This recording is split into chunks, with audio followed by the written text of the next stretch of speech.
very beginning of the episode is also where I started generating content. This image here of the boat was a bit of the catalyst for the entire series. I had already established the look that I was after with these initial concepts. But the boat image itself was the first image created with my style prompt.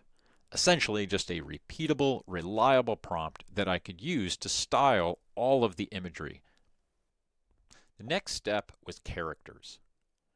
I created character profiles which led to a story Bible. The real issue though with generating video content is getting the performance that you need to tell the story.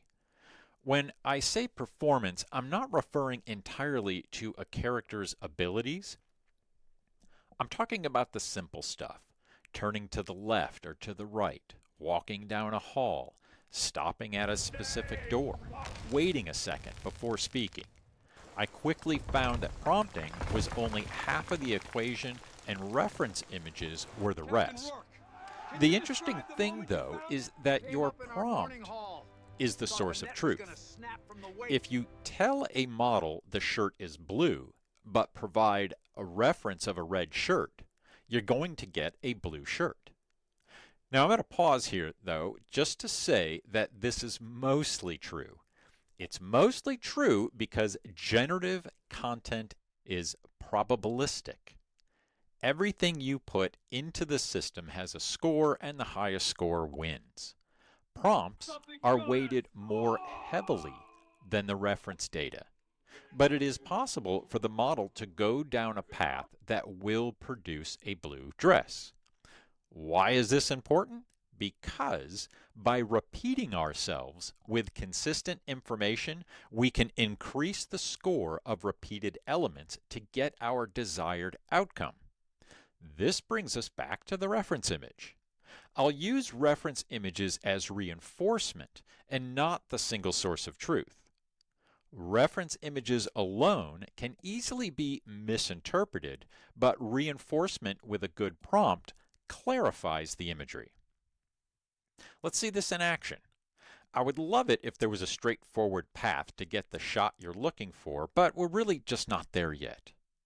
The first method I use is to storyboard the action. I'll generate a 4-panel line art drawing. Line art is great because it's so simple. It makes it easy to edit if you need to, which you usually do. For the line art images, I use ChatGPT Image, along with a description of the panels.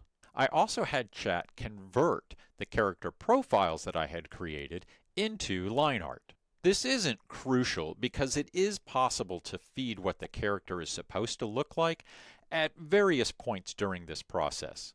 But I do believe every little bit helps, even if it's just for your own sanity.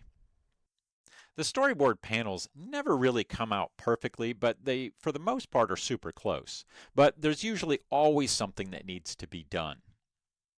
A lot of the time, I'll get 2 panels that are identical.